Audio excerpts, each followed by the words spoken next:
बुद्धिं प्रबोधय प्रभो मधुबोधशक्तिं विद्यां प्रयच्छ परमां परिभावयामि। कोमलं कूजयन् वेणुं श्यामलोऽयं कुमारकः वेदवेद्यं परं ब्रह्म भासतां हृदये मम। कूजन्तं राम रामेति मधुरं मधुराक्षरम् आरुह्य कविता शाखां वन्दे वाल्मीकिकोकिलं। निगमकल्पतरोर्गलितं फलं शुकमुखादमृतद्रवसंयुतं पिबत भागवतं रसमालयं मुहुरहो रसिका भुवि भावुकाः। तृणादपि सुनीचेन तरोरपि सहिष्णुना अमानिना मानदेन कीर्तनीय सदा हरि। नारायणाखिलगुरो भगवन्नमस्ते शिवाय नमः शिवलिंगाय नमः। तन्मे मनः शिवसंकल्पमस्तु सर्वे भवन्तु सुखिनः। नारायण। ब्रह्मसूत्र 2.1.14 भामती पृष्ठ 577। नारायण।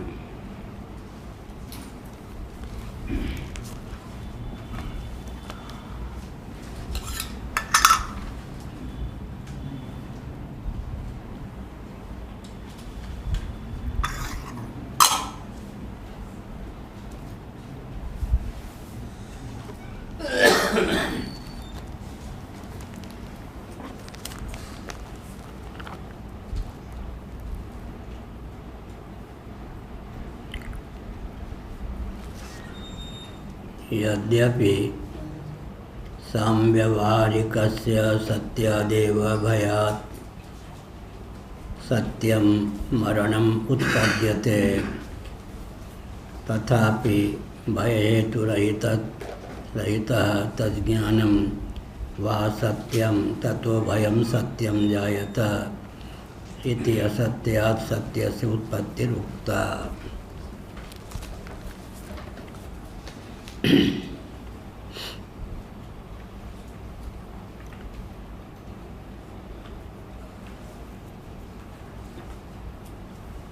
ब्रह्म साक्षात्कार एक स्वतः सिद्ध है, एक वृत्ति सापेक्ष है, ऐसा निरूपण चल रहा है। बृहदारण्यक उपनिषद के अनुसार साक्षात अपरोक्ष ब्रह्म है। अवेद्य होता हुआ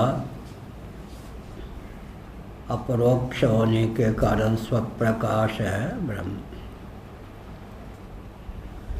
अबाध्य होता हुआ अपरोक्ष होने के कारण सत है।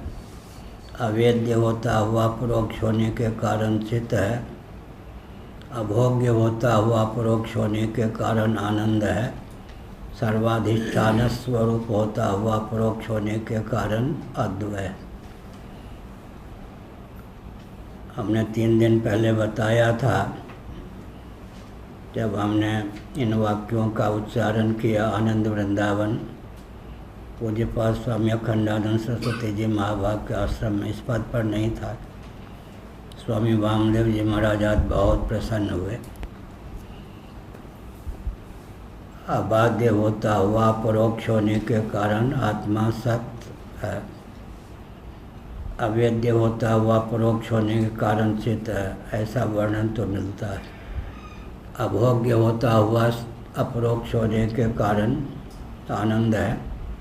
सर्वाधिष्ठान स्वरूप होता हुआ परोक्ष होने के कारण अद्वय। आत्मा अद्वितीय सच्चिदानंद स्वरूप ब्रह्म है। समस्त वेदांतों का तात्पर्य एक वाक्य में यही सिद्ध होता है। आत्म तत्व अद्वितीय सच्चिदानंद स्वरूप ब्रह्म है। पंचदशी में 15 प्रकरण हैं। सदद्वैत चिदद्वैत आनंदाद्वैत पंचदशी का सारांश है।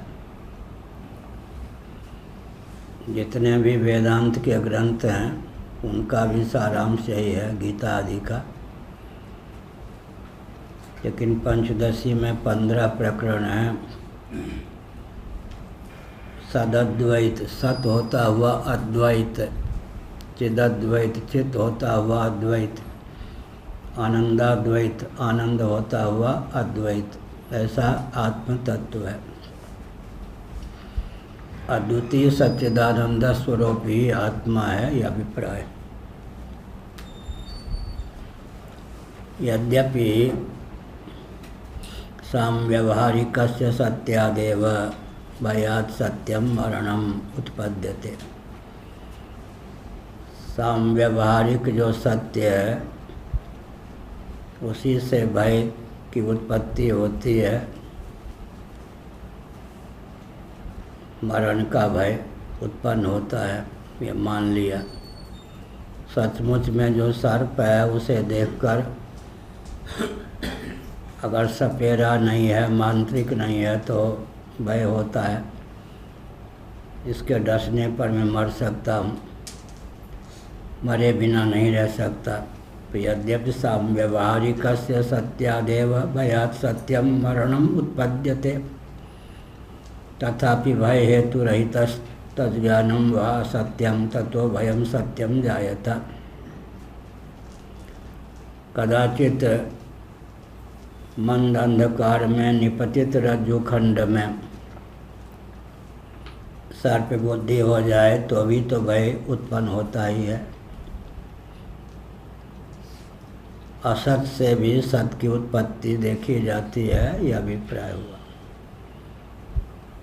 मंद अंधकार में रस्सी है, उसको किसी ने सर्प समझ लिया, भय उत्पन्न होता है, तो असत से भी सत की उत्पत्ति हो गई। भय तो सचमुच में हुआ, लेकिन असत सर्प के दर्शन से हुआ।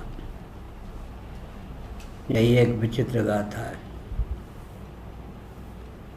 यह सामान्य नियम यह है कि जो समव्यवहारिक है, व्यवहार जगत में, व्यावहारिक जगत में सत्य है, उसी से भय की उत्पत्ति होती है। वास्तव सर्प का दर्शन होने पर भय की उत्पत्ति हो जाती है। मरणम उत्पद्यते, सर्प के डसने से मरण भी संभव है, हो जाता है।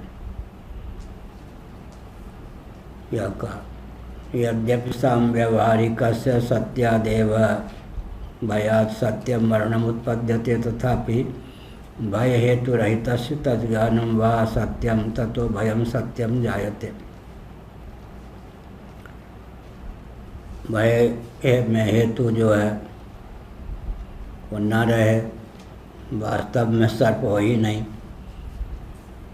लेकिन रस्सी में सर्प बुद्धि हो जाए, सर्प ज्ञान हो जाए तो असत से भी सत की उत्पत्ति हो जाती है। अलीक मिथ्या सर्प के दर्शन से भी भय कंप आदि की प्राप्ति होती है। असत पदार्थ भी अर्थक क्रियाकारी होता है, यह अभिप्राय। ब्रह्म सत्यम जगत मिथ्या की दृष्टि से तो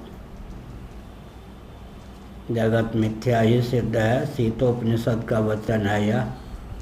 भगवान शंकराचार्य महाभाग ने तो केवल उद्धृत किया है। लोगों को भ्रम है कि यह शंकराचार्य का बनाया हुआ वचन है।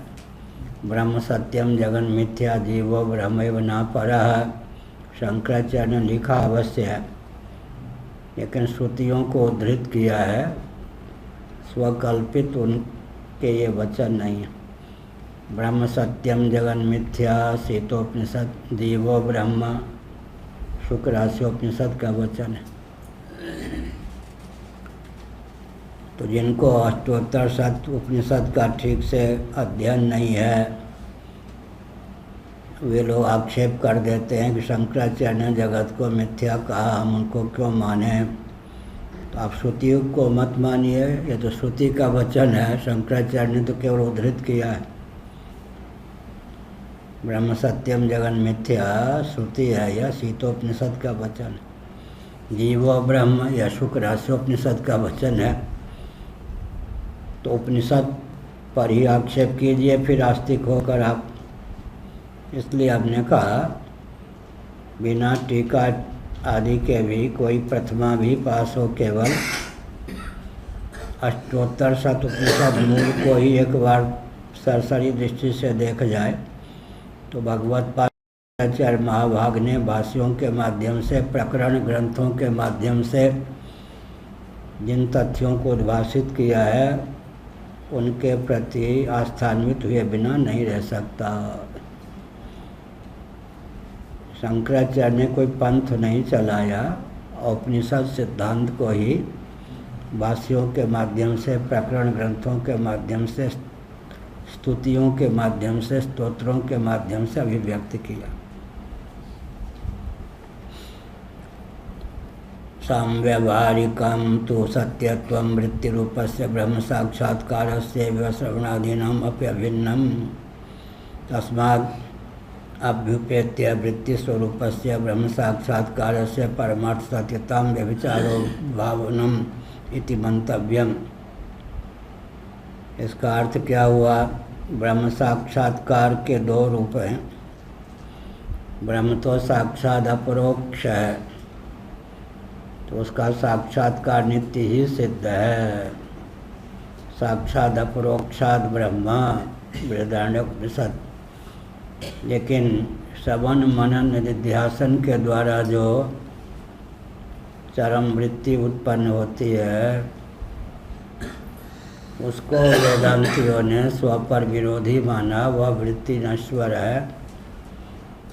साक्षात्कार के दो भेद हो गए। अज्ञानकृत आवरण को विलुप्त करने वाली जो वृत्ति रूप साक्षात्कार है उसकी असत्यता सिद्ध है। स्वरूप जो स्वप्रकाश है, साक्षात अपरोक्ष है, अवेद्य होता हुआ, वो जो स्वरूपभूत साक्षात्कार है उसका मिथ्यात्व सिद्ध है। ब्रह्म साक्षात्कारस्य व श्रवणादीनाम् अपि अभिन्नम्। श्रवण मनन निधिध्यासन के द्वारा जो ब्रह्म साक्षात्कार होता है वृत्ति रूपस्य, वो तो वृत्ति रूप है और वृत्ति को हमने स्वपर विरोधी माना। वह वृत्ति भी अधिष्ठानभूत ब्रह्मात्म तत्व को अपनी विद्यमानता से सद्युति कर दे, संभव नहीं। स्वरूपभूत जो ब्रह्म है वो तो साक्षात्कार रूप ही है, साक्षात अपरोक्ष है। अतः ब्रह्म साक्षात्कार कर्तव्य नहीं है। शंकराचार्य महाभाग ने गीता के 18वें अध्याय के भाष्य में इस तथ्य को उद्भाषित किया।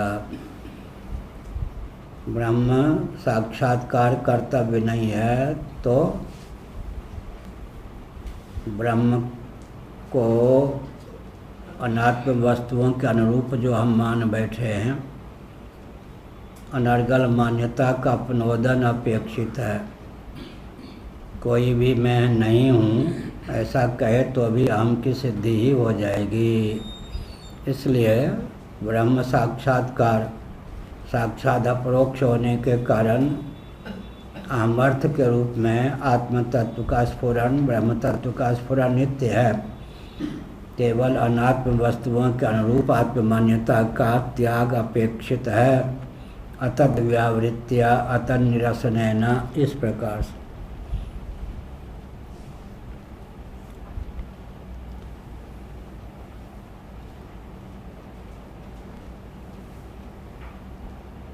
वृत्ति रूप जो ब्रह्म साक्षात्कार है उसकी परमार्थ सत्यता नहीं है, उसका व्यभिचार है, उसकी अनित्यता हम लोग मानते ही हैं।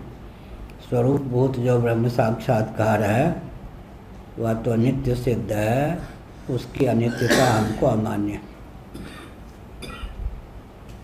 यद्यपि साम्व्यवहारिकस्य सत्यादेव भयात् सत्यम मरणम उत्पद्यते। मान लिया कि सामव्यवहारिक माने व्यावहारिक जगत में जिसकी सत्ता है, व्यावहारिक धरातल पर जो सत्य है उसी से भय और कभी कभी मृत्यु आदि की प्राप्ति भी संभव है। सामव्यवहारिक कौन हुआ? सचमुच का सर्प, उसके दर्शन से भय भी हो गया, कहीं उसने डस लिया, विषैला सर्प था तो मरण भी हो गया। तथापि भय हेतु रहित तज्ज्ञानम वा सत्यम तत्व भयम सत्यम जायत इति।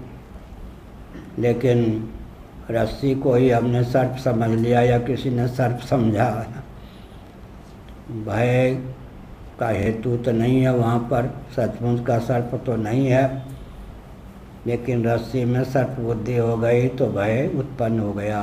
असत से भी सत की उत्पत्ति हो जाती है। विवक्षावसात इसको कहते हैं।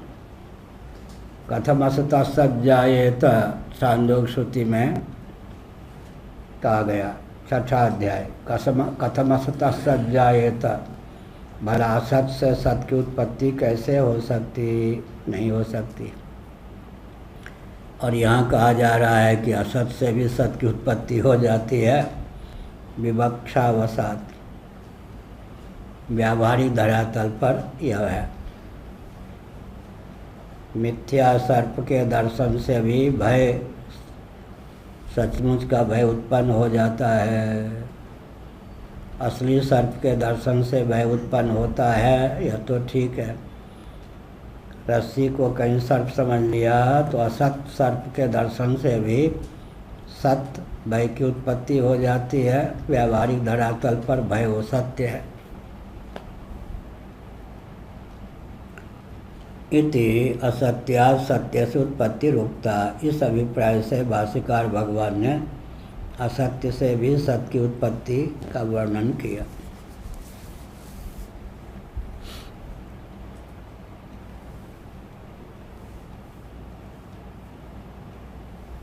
इसी मनोविज्ञान का आजकल उपयोग करते हैं लोग।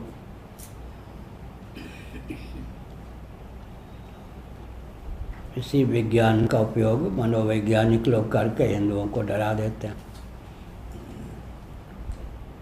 यद्यपि चाहि ज्ञानमपि स्वरूपेण सत्, तथापि न तज्ज्ञानत्वेन भय हेतुरपि तो अनिर्वचनीय रूपसितत्वेन। अहिज्ञानमपि स्वरूपेण सत्, सर्प का ज्ञान भी स्वरूप से सत्य, तथापि न तज्ज्ञानत्वेन भय हेतु यह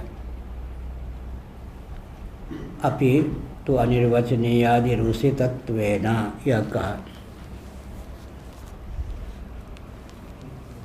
असत से भी सत्य की उत्पत्ति कही गई। आरोपित जो सर्प का ज्ञान है वो भी सत्य ही है। ज्ञान, विशिष्ट ज्ञान को कैसे कहेंगे? यही का आरोपित सर्प का जो ज्ञान है वो भी सत्य ही है। ये थोड़े कह सकते कि हमको ज्ञान नहीं हुआ। ज्ञान की महिमा है। सचमुच में रस्सी का ज्ञान हो गया तो रज्जु ज्ञान भी सत्य है, रज्जु ज्ञान भी सत्य है। और रस्सी में सर्प का ज्ञान हो गया तो ज्ञान नहीं हुआ है थोड़े कह सकते। इसलिए कहा आरोपित सर्प का ज्ञान भी सत्य ही है। उससे भय आदि की उत्पत्ति भी सत्य से ही सत्य की उत्पत्ति है। आरोपित सर्प तो मिथ्या है, लेकिन हमने रस्सी को सर्प समझ लिया तो फिर अंत में जो भय उत्पन्न हुआ वो भयक ज्ञान तो मिथ्या नहीं है ना, उत्पन्न हुआ ही। असत से भी उत्पन्न जो ज्ञान है, असत वस्तु का जो ज्ञान है वो भी तो सत्य है। भय आदि की उत्पत्ति होती है, वो सत्य से ही सत्य की उत्पत्ति है। परंतु सर्प ज्ञान जिस रूप से सत्य है उस रूप से भय आदि में हेतु नहीं है। ज्ञानत्वेन सत्य है, ज्ञानत्वेन वह भय आदि का जनक नहीं है। अनिर्वचनीय सर्प विशिष्टत्व न, फिर उसको हम क्या कहेंगे, भयादि में हेतु। उसकी अनित्यता है। निर्विशेष जो ज्ञान होता है वो सत्य ही होता है। घटक ज्ञान, पटक ज्ञान, शब्द ज्ञान, स्पर्शक ज्ञान, रूपक ज्ञान, रसक ज्ञान, गंधक ज्ञान, सुखक ज्ञान, दुखक ज्ञान, मोहक ज्ञान, इसका मतलब विषय के भेद से ज्ञान में भेद नहीं होता। पंचदशी का पहला प्रकरण। ज्ञान स्वरूप आत्मा है, विषय के भेद से ज्ञान में भेद नहीं होता।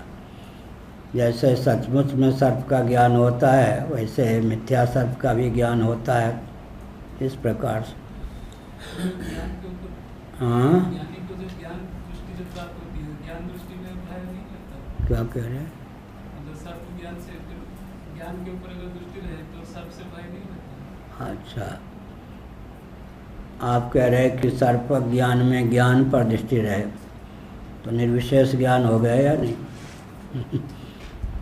निर्विशेष ज्ञान पर ही दृष्टि रहे तो क्या हुआ?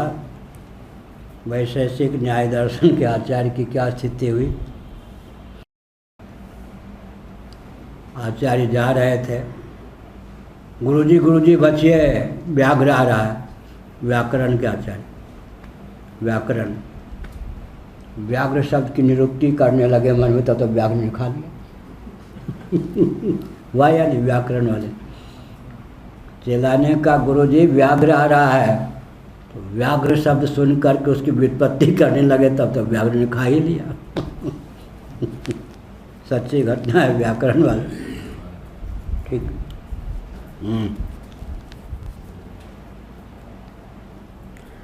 वो सच्ची घटना है कि वो जन्मभूमि की बात है। एक ब्राह्मण को पर्व के दिन माता ने रुपया दिया, घी ले आओ। घी ला रहा तो नैयायिक का बेटा था, नरेश नाम था, बहुत ऊंचे नैयायिक थे उनका बेटा। और रास्ते में सोचने लगा, घी का आधार पात्र है या पात्र का आधार घी है, उसके ये तो लगता है कि इस पात्र में घी है, क्या पता घी में ही पात्र हो। यूँ किया। अब घी सब रख गया जमीन पे, बालू पे। पैसा तो था नहीं। फिर आया, माता ने कहा, बेवकूफ़ कही कि आज क्या तुम्हारे नाम पे पर्व होगा, ये सब बनना था, भगवान को भोग लगना था, तुम गाली जितने दो, हमारी व्याप्ति सही हो गई। घी का आधार पात्र है, पात्र का आधार घी नहीं है, तो तुम गाली जितने देने चाहो दे दो। सच्ची घटना। ऐसे ही है। गुरुजी व्याघ्र आ रहा, व्याघ्र पर दृष्टि नहीं गई, व्याघ्र शब्द की निरुक्ति पे गई, तब तक व्याकरण वाले को व्याघ्र ने खा ही लिया। असत्य से भी सचमुच में सर्प न हो, फिर भी रस्सी को ही सर्प समझ ले तो भयादि का संसार हो ही जाता है। अनिर्वचनीय अनिर्वाच्या ही रूषितत्वेन, यह कहा अनिर्वचनीय। अब वो क्या है? अनिर्वचनीय क्यों कहा? वेदांत का सिद्धांत है कि सामने कोई वस्तु दिख रही है तो उसको आप नहीं है ये नहीं कह सकते। विषय ही ना हो तो दर्शन कैसे हो? अब सचमुच में तो रस्सी है, लेकिन किसी को सर्प दिख रहा है, रस्सी को कोई सर्प समझ रहा है, तो सम्मुख जो विषय है वो हो ही नहीं, तो उसका ज्ञान कैसे हो? इसलिए वेदांती कहते हैं कि वो अनिर्वचनीय सर्प की उत्पत्ति होती है। बिना विषय के बोध कैसे होगा? सम्मुख देश में सर्प का दर्शन हो रहा है या हुआ तो तत्काल अनिर्वचनीय सर्प की उत्पत्ति मानी जाएगी। यह अभिप्राय। रस्सी सर्प के रूप में दिखाई पड़ेगी, लेकिन वो रस्सी में अनिर्वचनीय सर्प उत्पन्न होगा तभी दर्शन होगा। बिना विषय के विषय का ज्ञान कैसे होगा? सम्मुख देश में सर्प का दर्शन हो रहा है तो सर्प के बिना सर्प ज्ञान नहीं हो सकता। वास्तव सर्प है नहीं तो क्या मानेंगे?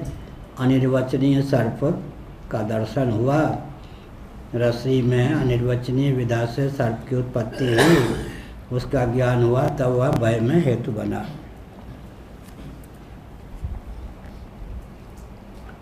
अन्यथा रज्जु ज्ञानादपि भय प्रसंगात ज्ञानत्वेन विशेषात, नहीं तो अगर अनिर्वचनीय ढंग से सर्प की उत्पत्ति न माने तो रज्जु के दर्शन भी से भी भय तो होना चाहिए, क्यों ज्ञान तो यहाँ भी है वहाँ भी है। इसलिए यहाँ पर रज्जु ज्ञान से भय नहीं होता और सर्प ज्ञान से भय होता है। तो जैसे रज्जु ज्ञान का विषय रज्जु तत्व है, वैसे ही सर्प ज्ञान का विषय सर्प है। अब कहेंगे निरीक्षण परीक्षण करने पर सर्प तो सिद्ध नहीं होता, तो जिस सर्प के दर्शन से भय उत्पन्न हुआ उस सर्प को अनिर्वचनीय मानना पड़ेगा। अनिर्वचनीय ख्याति अर्थात रज्जु ही मंद अंधकार में निपतित होने पर अंतर्निहित सर्प के संस्कार के उद्बुद्ध होने पर सर्प के रूप में उद्भासित होता है। अब भय में भी प्रारब्ध है क्या? किसी को रस्सी में सर्प दिखता है, किसी को रस्सी में माला दिखती है, किसी को रस्सी में कुछ और दिखता है, तो इसका अर्थ क्या हुआ? प्रारब्ध है ना। कौन सा संस्कार प्रबल होकर प्रकट हो जाए? रस्सी में सर्प, सीपी में चांदी। तो रस्सी में सर्प दिखे, सुनहरी माला दिखे, भूषित दिखे, दंड दिखे, और सर्प ही क्यों दिखता है? अंतर्निहित जो सर्प के संस्कार हैं वो उद्बुद्ध हो जाते हैं। इसलिए भ्रम में भी क्या है? तारतम्य है। ऐसा ही भ्रम क्यों होता है? ऐसे भ्रम क्यों होता है? स्वप्न तो मिथ्या ही है, लेकिन एक कौन था? कुंभकार। एक दिन हमने यहाँ बताया, सर्वपल्ली डॉक्टर राधा कृष्णन जी ने यह कथा लिखी है। एक था कुंभकार, दिन में क्या करता था? अपना घट बनाना, ये करना, हवा लगाना, बेचना, ये सब में लगा रहता था। उसका प्रारब्ध ऐसा था कि सोने पर वो राजाधिराज हो जाता था। जीवन किसी तरह यापन करता था, गधे, मिट्टी, घट, हवा, पकाना, बेचना, ये सब प्रतीक्षा रहती उसको कि रात्रि का वो स्वप्न में तो राजाधिराज बनना है क्या। और दैवयोग से प्रारब्ध ऐसा था कि स्वप्न में रोज ही वह राजा बनता था। स्वप्न में राजाधिराज होकर शासन करता था और दिन में गधे, मिट्टी, इन सब से पाला पड़ता था। तो स्वप्न भी कैसा हो, ऐसे ही भ्रम में भी कौन सा प्रारब्ध, किस प्रकार का संस्कार उदित हो जाए, अमुक में अमुक का ही भ्रम हो, ये भी एक नियम।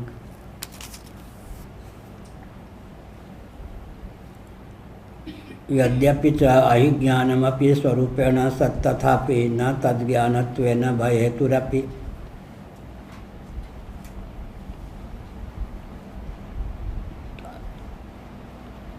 तो अनिर्वचनीय अहिरूषितत्वेन यह कहा, वहाँ पर सर्प ज्ञान भी तो स्वरूप से सत्य है, तथापि रस्सी में ही सर्प ज्ञान हो गया तो भय में हेतु है अनिर्वचनीय। वहाँ पर विधा से, अनिर्वचनीय विधा से सर्प का ज्ञान होता है। इसका मतलब विशिष्ट जो ज्ञान है उसको भी अनिर्वचनीय मानना पड़ता है। विशेषण को हटा दें, सर्प ज्ञान, रज्जु ज्ञान, ये सब सर्प ज्ञान को देखकर सर्प ज्ञान भय में हेतु बन गया। अगर विशेषण और विशेष से विशेषण दोनों के संयोग से विशिष्ट की उत्पत्ति होती है तो ज्ञान केवल भय में हेतु नहीं है, लेकिन विशिष्ट ज्ञान सर्प ज्ञान हो गया, कहीं आह्लाद में हेतु हो गया, माला का ज्ञान हो गया। इस प्रकार अनिर्वचनीय विषय से विशिष्ट ज्ञान भी अनिर्वचनीय है, सत्य नहीं। इसलिए सर्प ज्ञान से भयादि की उत्पत्ति भी हो जाती है। तस्माद् अनिर्वचनीया हि रूषितम ज्ञानम अपि अनिर्वाच्यमिति। ज्ञान भी अनिर्वाच्य हो गया, विषय जब अनिर्वाच्य है तो ज्ञान भी अनिर्वाच्य हो गया। सिद्धम असत्यादपि सत्य से उपजनन इति। सिद्ध हो गया कि असत्य से भी सत्य की अभिव्यक्ति उत्पत्ति होती है। न च ब्रह्म सर्वस्मात् असत्यात् सत्यम सत्यसुपजनो यतः समारोपित धूम भावाया धूम महिष्या। धूम महिषी माने कोहरा धूम की पत्नी है वो। धूम महिषी शब्द का अर्थ होता है कोहरा, जिसको कहते हैं। हाँ, बढ़िया शब्द है। धूम महिष्या, धूम की रानी, धूम की श्रीमती। धूम महिष्या वहनी ज्ञानम सत्यम स्यात्, यह हुआ। कोहरा के ज्ञान से वहनी ज्ञान होने लग जाए फिर तो यह कहा। न च ब्रह्म सर्वस्मात् असत्यात् सत्य सुपजना। मैं यह नहीं कहता, हम यह नहीं कहते हैं कि सब प्रकार का असत्य ज्ञान से सत्य की उत्पत्ति होती है, यह नहीं कहता। ऐसा हो तो समारोपित धूम भावाया, समारोपित जो धूम भाव है, धूम महस्या वहनी ज्ञानम सत्यम स्यात्, फिर तो वहनी ज्ञान कोहरे को देखकर सत्य ही सिद्ध हो, ऐसा नहीं। कोहरे में धूम बुद्धि हो गई तब तो वहाँ जा कर के सचमुच में अग्नि की उपलब्धि होनी चाहिए, ऐसे नहीं। कभी कभी संवादी भ्रम का दृष्टांत दिया गया पंचदशी में, वो अलग बात। नहीं चक्षुषो रूप सत्यम उपजायते इति रसादि ज्ञाने नापि ततः सत्य न भवितव्यम। चक्षु से नेत्रों के द्वारा या नेत्र के द्वारा रूप ज्ञान तो सत्य ही उत्पन्न होता है, लेकिन यह नहीं कह सकते कि इसलिए रस ज्ञान भी हो जाएगा नेत्र से ही, ऐसा नहीं कह सकते। हाँ, केवल जिह्वा जो है पूरे शरीर में सबसे महत्वपूर्ण अंग कौन है? जीव। दो दो ज्ञानेंद्रिय एक एक कर्मेंद्रिय को अभिव्यक्त करने की इसमें क्षमता है, अभिव्यंजक संस्थान। बोलते समय दो दो इंद्रिय, बोलते समय वाक इंद्रिय, रस लेते समय रसनेन्द्रिय, स्पर्श का भी ग्रहण होता है, त्वग इंद्रिय भी या रसनेन्द्रिय भी है। दो ज्ञानेन्द्रिय और वाक इंद्रिय के भी अभिव्यंजक संस्थान है। कौन? सबसे दिव्य अंग कौन है शरीर में? जिह्वा। इससे बोलना भी संभव है, रस लेना भी संभव है, स्पर्श का अनुभव भी होता है। त्वग इंद्रिय भी यहाँ पर है, त्वग इंद्रिय का अभिव्यंजक संस्थान भी है, रसनेन्द्रिय का अभिव्यंजक संस्थान भी है, वाक इंद्रिय का अभिव्यंजक संस्थान भी है। अब देखो मंत्र ना हो रहे। हाँ सुरेश जी, क्या कहा? मंत्र नाम में चला गया। क्या कहा? जीव के बारे में बताया। हाँ, जीव के बारे में बताया कि ऐसी इंद्रिय है कि जो उससे तीन रस स्वाद भी ले सकते हैं, स्पर्श भी करते हैं। हाँ, तब सुन रहे थे। और बोल भी सकते हैं? नहीं? बोल। अच्छा, तो कितने इंद्रिय हो गई? तीन चीज। कौन कौन? बोलना, स्वाद लेना और स्पर्श। हाँ, तीन। बढ़िया। ये जो जिह्वा है गाली वाली वक्त चाटे भी दिलवा दे मधुर बोले तो। हाँ, इसी से सब होता है। क्या? जीव अब्बे तब्बे बोलने पे पिटाई लगती रहती है। शिष्टाचार में बोलो तो बढ़िया, ये पुजवा भी दे, पिटवा भी दे, चटोरी भी बन जाए। स्पर्श त्वग इंद्रिय को भी अभिव्यक्त करने का संस्थान है, फिर रसनेन्द्रिय को भी व्यक्त करने का संस्थान है, और बोलते समय वाक इंद्रिय को भी व्यक्त करने का संस्थान है। ऐसा चमत्कारपूर्ण अंग शरीर में कोई नहीं है। क्या? दो दो ज्ञानेन्द्रिय एक कर्मेंद्रिय को व्यक्त करने का संस्थान है। क्यों भरद्वाज जी, जिह्वा की क्या विशेषता हो गई?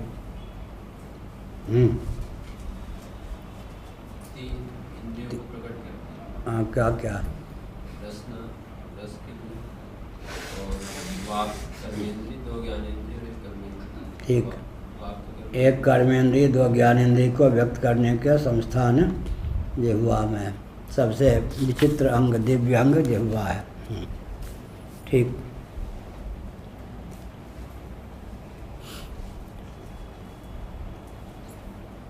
कहाँ चल रहा था, कितने पेज पे? 578। क्या भाष्य है या भामती? कौन सी पंक्ति? अच्छा, धूम महिष्या वन्य ज्ञानम सत्यम स्यात्। कोहरे को देखकर वन्य ज्ञान फिर तो सत्य होने लगे। कोहरे में धूम महिष्या, धूम की पत्नी, नाम तो धूम ही से प्रारंभ है। कोहरे को देख करके तब तो वन्य ज्ञान भी होने लगे, लेकिन धूम अलग है, धूम महिष्य अलग है। नहीं चक्षुषो रूप ज्ञानम सत्यम उपजायते इति रसादि ज्ञानायनापि ततः सत्यं भवितव्यम। मान लिया कि नेत्र के द्वारा रूप ज्ञान सत्य ही उत्पन्न होता है, नेत्र के द्वारा रूप ज्ञान होता ही है, लेकिन रसादि ज्ञानेनापि ततः सत्यं भवितव्यम। ऐसा नहीं है कि रूपातिरिक्त रसादि का ज्ञान भी उससे हो जाए। यह हुआ यतो नियमो हि सतादिश सत्यानाम यथा कुतश्चित् कश्चिदेव वजायते इत्येवम् असत्यानामपि नियमो यथा कुतश्चित् असत्यात् सत्यं कुतश्चित् असत्यं तथा दीर्घत्वादेर्वर्णेषु समारोपितत्वाविशेषेऽपि अजीनम् इत्यतो ज्ञानी विरहमवगच्छन्ति सत्यम् अजिनम् इति अजिनम् इत्यतस्तु समारोपित दीर्घभावात् ज्ञानी विरहम अवगच्छन्तो भवन्ति भ्रान्ताः। अजीन और अजिन को लेकर का अजिन एक है क्या? दीर्घ अधीन, एक है मृगचर्म के अर्थ में। यह हुआ।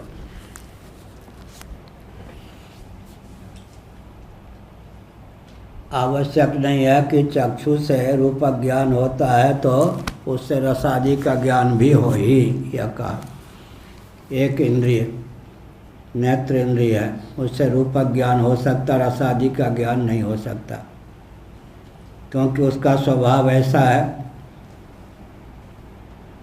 किसी सत्य पदार्थ से उत्पन्न ज्ञान सत्य होता है, सभी ज्ञान नहीं। नेत्र से रूप ज्ञान ही उत्पन्न होगा, रसादि का ज्ञान नहीं। इसी प्रकार से उदाहरण दिया।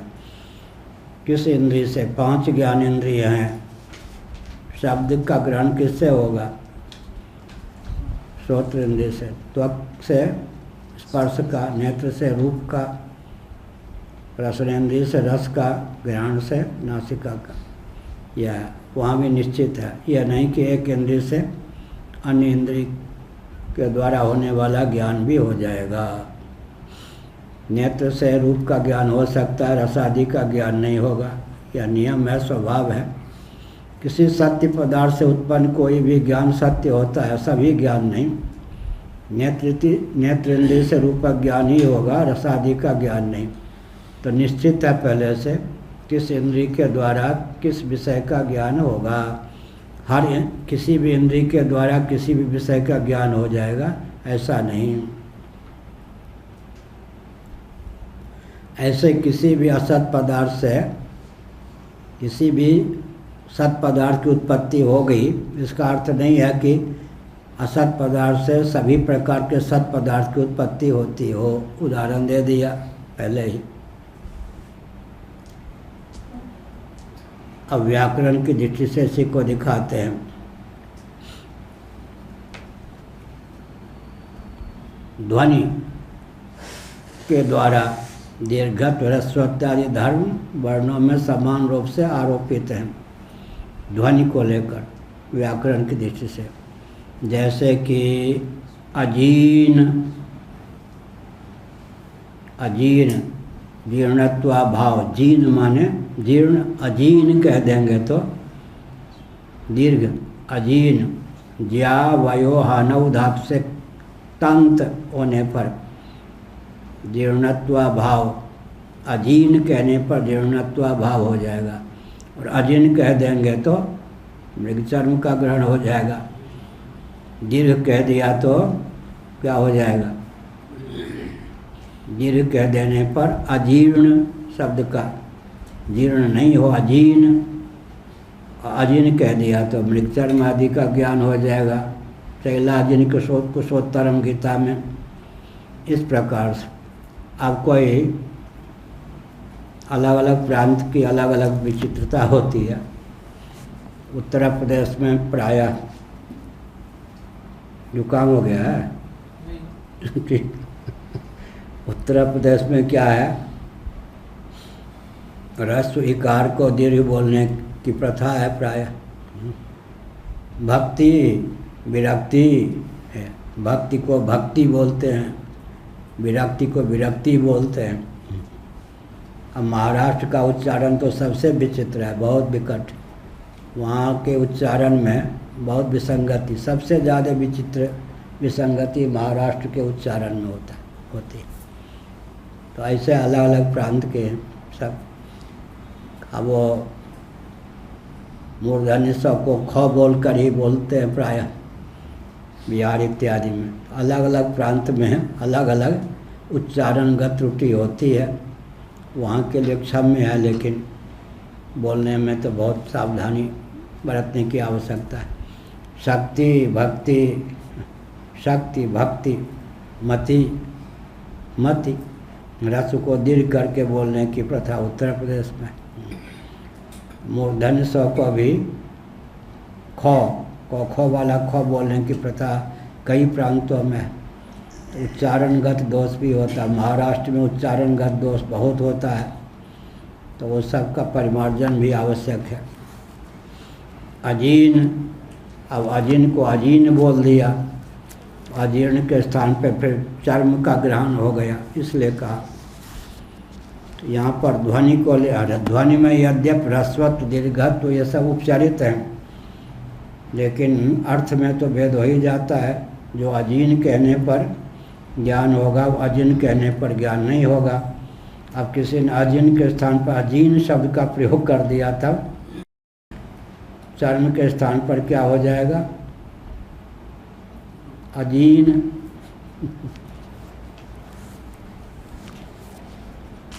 जीर्णता का अपनोदन हो जाएगा, जीर्णत्व भाव का ज्ञान हो जाएगा।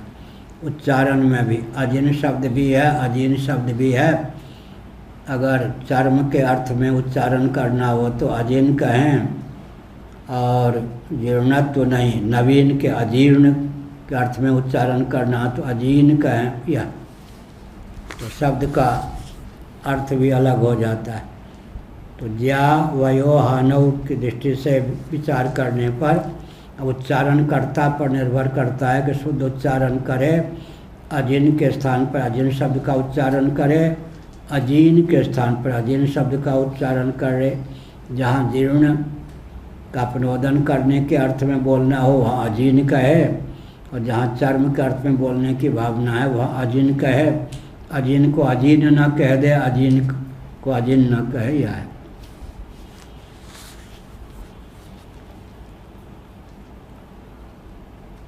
अजीर्णम इति अतस्तु समारोपित दीर्घभावाज्ञानी विरहम अवगच्छन्तो भवन्ति भ्रांता। जो भ्रांत होते हैं क्या हो जाते? अजीर्ण को अजीर्ण कह दिया, अजीर्ण को अजीर्ण कह दिया। सुनने वाले अगर प्रबुद्ध है तो अर्थ में भेद कर देगा, लेकिन अनर्थ हो जाएगा फिर। न चौभयत्र दीर्घ समारोपम प्रति कश्चिदस्ति भेदः तस्माद् उपपन्नम असत्यादपि सत्य से उदयः इति। इस प्रकार असत्य से भी सत्य की उत्पत्ति हो जाती है।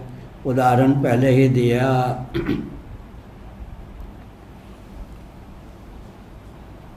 स्वप्न दर्शनावस्था इति, स्वप्नावस्था में यथा सांसारिको जागृत भुजंगम दृष्ट्वा पलायते ततश्च न दंश वेदना आपनोति। जैसे किसी ने सांसारिक नियम है सांसारिक कोई व्यावहारिक व्यक्ति जागृत भुजंगम दृष्टवा, जागृत अवस्था में सर्प दिखाई पड़ा, बहुत चतुर ठहला, पलायते भाग गया अपना, ततश्च न दंश वेदनाम आपनोति, सर्प उसे डस नहीं पाया, वो सर्प दंश जन्य वेदना से क्या हो गया, सुदूर हो गया, भाग गया। देख के बड़ा चतुर था। अच्छा, पेट में आ गया तो काटे लेगा सर्प। बिच्छू जब काटता है तो बहुत दर्द होता है, अगर सर में न काटे तो 1-2 घंटे तक बहुत कष्ट होता है। सर्प काटने पे बहुत मीठी नींद आती है। हमको 2 बार बिच्छू ने काटा ऋषिकेश, वहाँ तो लालटेन रखते तो बिच्छू आ जाते। ऋषिकेश आदि में उन दिनों बिजली नहीं थी तो लालटेन रखते हैं, रात में वहाँ बिच्छू आ जाए। हाँ, बिच्छू बहुत होते हैं। बिच्छू के डसने पर बहुत वेदना होती है, सर्प के डसने पर बस नींद बहुत बढ़िया आती है और उसी में आदमी ख़त्म भी हो जाता है। 5 बार मुझे सर्प ने डसा है, 1-2 बार बिच्छू ने डसा है, 1 बार विषखोपरा ने डसा है ना, बस मरते मरते भगवान ने बचा लिया। 1 बार विषखोपरा ने, 5 बार सर्प ने, या 1-2 बार बिच्छू ने। तो किसी ने बता दिया पूर्वाचार्य महाराज को, तो कितना पापी ये होगा, किसको इतने कष्ट मिले। और तो फिर पंडित शंकराचार्य बना दिए गए तब की बात है। किसी ने कहा महाराज इनको 5 बार सर्प ने डसा है, 1 बार, कितना बड़ा पापी होगा ये। पाप का फल होता है ना कष्ट, पंडित लोग तो ऐसे बोलते।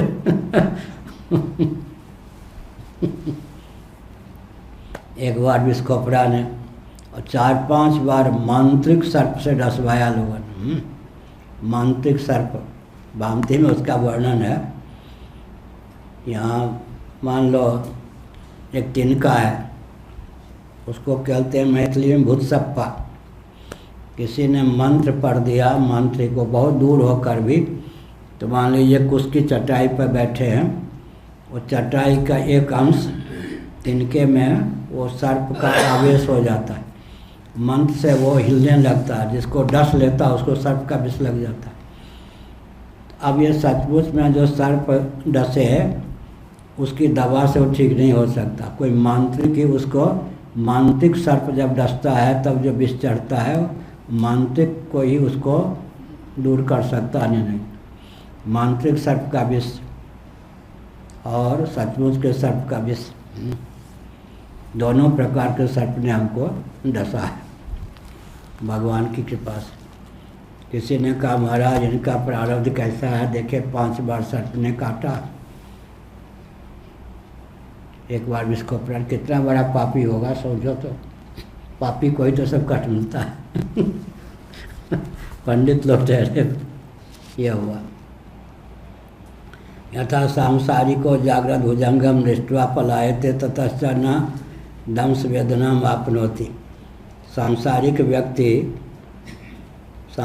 व्यक्ति का व्यवहार में जागृत भुजंगम दृष्ट्वा, सचमुच में व्यवहार दशा में भुजंग सर्प को देखकर पलायते भाग गया, चतुर था, भागने की शक्ति थी।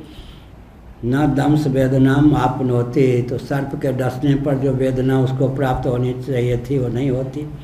पिपासु सलिल मालोक्य पातुम प्रवर्तते ततस्तदा साध्य पायम आप्यायितः सुखम अनुभवति एवं स्वप्नांतिके पीतदवस्थम सर्वमित्य सत्यात् कार्य सिद्धि। इसी प्रकार कोई पिपासु है, प्यासा है व्यक्ति, मान लो सलिलम आलोक्य गंगा जल का दर्शन हुआ, गंगा जी, बस वहाँ चला गया, पातुम प्रवर्तते, पीने के लिए उद्यत होता है, ततस्थ दासाद्य पायम आप्यायिता, पी कर और पिया सुखम अनुभवति, प्यास की निवृत्ति भी हो जाती है शीतलता के कारण, बहुत अच्छा लगता है, बार बार पीता है।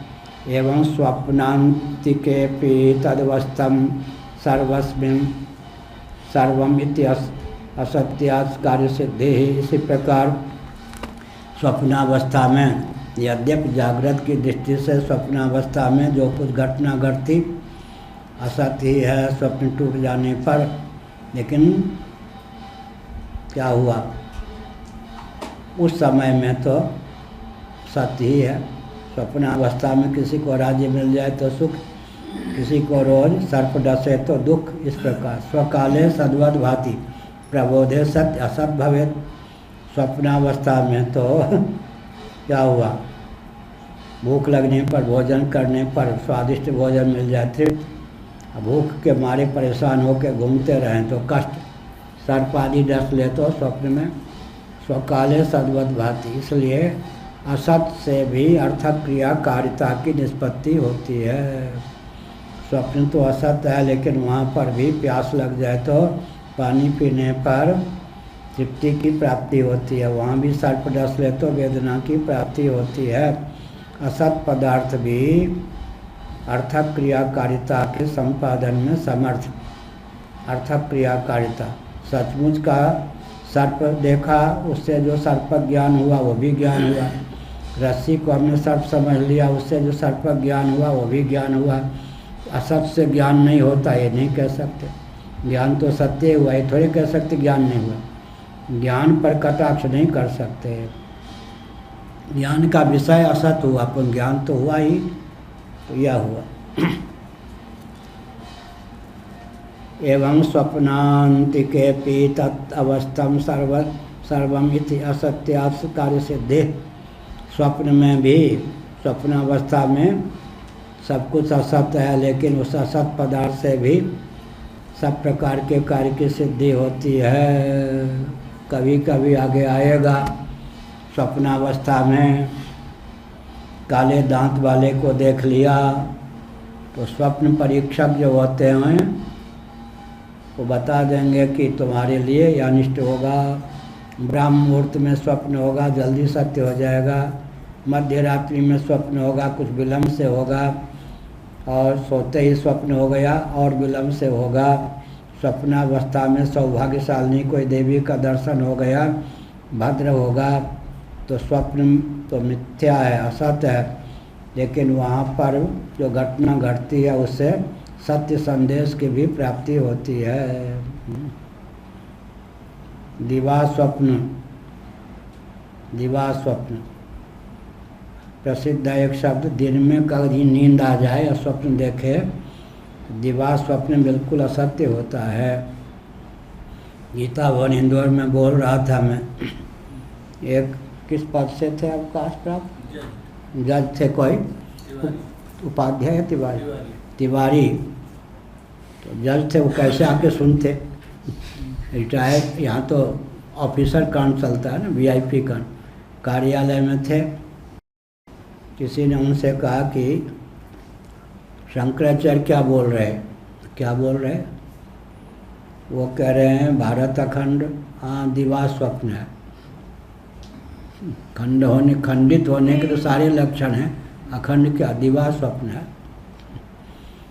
अब हम कान भरने में नहीं आते, कान भरने वाले देखा है कोई? साहस भी कर सकता है क्या? हमारे यहाँ ये वैसा वैसे साहस कैसे? अगर कोई कान का कच्चा है तो कान भरने वाले मिल जाएंगे। यहाँ किसी के दाल का साहस ही नहीं कर सकता, हम लोगों का स्वभाव ही नहीं है। कोई कान में ये कह दे तो भड़क उठे। ये सब सच्ची घटना की सूचना जिनको देने में अधिकार है वो देते। कान भरने, कान का कच्चा, पाँव का कच्चा, मरा।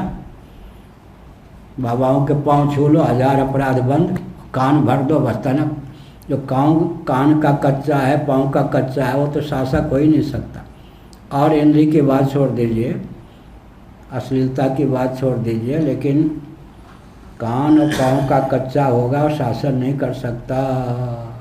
किसी ने चरण छू दिया तो सब हो गया, और किसी ने कान भर दिया तो भड़क गया। नहीं, साहस ही कैसे कोई करेगा, कर नहीं सकता। हम लोगों के यहाँ कोई कान भरने वाला, हाँ एक थे ना, पुरुष होते हुए स्त्री स्वभाव के, वहाँ वेद विद्यालय, उसके बच्चे का पिता कोई था ना, भोजन में बढ़िया बनाते थे, काशी के क्षेत्र पे। हाँ, थे वो, उसका बेटा उनका पढ़ता था नीचे आप लोग के साथ। जो भी उनका स्वभाव कुछ विचित्र ही था। हमारे पास आ गए, वो सोचे कि यहाँ फूट डाल करके राजी करेंगे आदमी। हाँ, उसके पिता चिन्मयानंद जी हमारे गुरु भाई थे ना, वो भी कोई संत हैं। संत तो आप, हमने सोचा ओहो ये बढ़िया दाव लेकर आया है, ये घर वर जला के आया होगा गांव में फूट डाल के सब जगह। अब हम लिखने पढ़ने में थे, हमने सोचा क्रोध करेंगे ठीक नहीं। उसने सोचा दाल गल गई। फिर 3 दिन बाद आया, हमने इतना डांटा कि फिर वहाँ से भगा ही। फिर हमने कहा ये सब यहाँ नहीं चलता भाई, क्या कान का कच्चा हो वो आदमी मरा, और पाँव का कच्चा हो मरा, इसलिए यहाँ कहा। तो सपना तो ये हो गया। संकते तत्कार्यमपि अनृतमेव एवमपि न सत्यात् सत्य से सिद्धि उक्तयर थे। ये जो कहा कि असत से सत्य की सिद्धि नहीं हो सकती, तो स्वप्नावस्था असत्य ही है, लेकिन वहाँ भी प्यास लगने पर, पानी पीने पर तृप्ति की प्राप्ति होती है। स्वप्न आगे आएगा कि स्वप्नावस्था में भी अमुक अमुक प्रकार का दृश्य दिखाई पड़े, अमुक घटना घट जाए, तो स्वप्न के रहस्य को जानने वाले बताते हैं। तो दिवा स्वप्न की बात में कर रहा था, तो हमको आके किसी ने कहा, वो तिवारी जी कह रहे थे कि शंकराचार्य दिवा स्वप्न देख रहे। तो हमने फिर मंच पे ही कह दिया, हमारा दिवा स्वप्न भी ज्यों के त्यों सत्य होता है। कदाचित कोई झपकी लग जाए दिन में, फिर स्वप्न हो जाए, ज्यों के त्यों सत्य होता है। फिर हमने वही उदाहरण दिया, वो सुन ही रहे थे। हमने उदाहरण दिया कि हमको कांची के शंकराचार्य जी ने, आचार्य ने बुलाया, और यहाँ तक कह दिया, जयंत सरस्वती जी ने भिजवाया, अगर आप नहीं आएंगे तो अनशन करके शरीर छोड़ दूंगा। यहाँ तक पूर्णचंद महापाद या किनके माध्यम से सूचना आई। तो हमने कहा शरीर मत छोड़िए, आए। सिंगेरी वालों को मालूम पड़ा तो उन्होंने फ़ोन करवाया, वहाँ जाने पर वो शंकराचार्य सिद्ध हो जाएंगे। 4 पीठ में 1 पीठ के आप आचार्य हैं, इसलिए हमारे यहाँ ज़रूर आइए। ठीक। तो हमने कहा ये भी होगा, हम उनको शंकराचार्य नहीं मानेंगे, लेकिन हम श्रृंगेरी भी आएंगे। तो हमको दिन में स्वप्न हुआ कि कांची वाले तुम्हारे साथ ये कूटनीति का प्रयोग करेंगे, वहाँ पर सावधान रहना। अनशन करके मर जाऊंगा ये कहते बुलवाया। वहाँ गए तो जयंत सरस्वती देवता ने अपने आप कुर्सी पे बैठ के हमसे कहा, हाँ नीचे बैठो। हाँ, ये भी कहा। पहले तो उनके जो परमाचार्य थे, इनकी परिक्रमा कीजिए, पाँव छुइए, परेशान कर दिया। फिर अपने कुर्सी पर बैठे, वो दिखाना चाहते थे 4 पीठ में 1 के शंकराचार्य हमारे नीचे बैठे, मन इतना छकाना। तो हमको स्वप्न में पहले ही हो गया था कि छकाने के लिए सब प्रयोग किया जाएगा। तो हमने क्या संकेत किया? हमने संकेत किया कि स्वप्नावस्था में कोई घटना घटती है तो भविष्य के लिए चेतना। ये मूल बात क्या है, कहने में भी संकोच है। इन शंकराचार्यों ने देखा कि पुरी के शंकराचार्य के पास धन नहीं है, हमारे पास अरबों रुपया, धन की दृष्टि से हमको देखने लग गए। एक शंकराचार्य दूसरे को धन की दृष्टि से देखेगा, एक संत दूसरे को धन की दृष्टि से देखेगा, तो संसार कैसे चलेगा, गद्दी कैसे चलेगी? आज शंकराचार्य के पास कितना धन था? धन रखते थे क्या? भिक्षा पाके। एक शंकराचार्य को हमने देखा कि धन कितना है। श्रृंगेरी वालों ने प्रयोग किया, उनका सचिव गौरी शंकर, उनके सचिव के सचिव के सचिव के कोटि में हमको रखा। हमने कहा अच्छा यहाँ देवराज इंद्र भी आए ठगा दिखावे तो हम उनको डांट देंगे क्या? तो शंकराचार्यों में हमने देखा, बुरा न मानो होली है, देहात्मवाद। एक शंकराचार्य दूसरे शंकराचार्य को धन की दृष्टि से देखेगा। आदि शंकराचार्य के पास क्या धन था, उन्होंने धन बटोरा क्या। शंकराचार्य भी शंकराचार्य को धन की दृष्टि से देखेंगे, उस हिसाब से जूनियर समझेंगे। तो हमने श्रृंगेरी के शंकराचार्य को डांट दिया, आप वही हैं ना, जब मैं यहाँ पर रहता था तो आप विद्यार्थी थे, मेरे सामने बैठने का भी साहस नहीं करते, आप वही हैं ना। फिर उसके बाद ठीक, एक शंकराचार्य दूसरे शंकराचार्य को धन की दृष्टि से देखे, एक महात्मा दूसरे महात्मा को धन की दृष्टि से देखे, कपड़ा कितना बढ़िया है इस दृष्टि से कोई है। इसीलिए क्या शंकराचार्य की गद्दी है, श्रोत्री ब्रह्मिष्ठों की गद्दी है। संत महात्मा बहुत विचित्र बात है, जो दिव्य संत होंगे, त्यागी होंगे, तपस्वी होंगे, तो वो पैसे के आधार पर देखे जाएंगे, कपड़े के आधार पर, ज्ञान विज्ञान के आधार पर। इसलिए हमने संकेत किया, क्या संकेत किया, स्वप्नावस्था में भी जो घटना घटती है, यद्यपि स्वप्न सत्य है, लेकिन आगे आएगा कि वो भविष्य को सूचित करने वाली घटना होती है। और स्वकाले सद्वत भांति, स्वप्नावस्था में प्यास लगने पर, स्वप्नावस्था के जल को पीने पर अर्थक क्रिया कारिता की निष्पत्ति होती है, तृप्ति होती ही है। ओम पूर्णमदः पूर्णमिदं पूर्णात् पूर्णमुदच्यते पूर्णस्य पूर्णमादाय पूर्णमेवावशिष्यते। ओम शांति शांति शांति।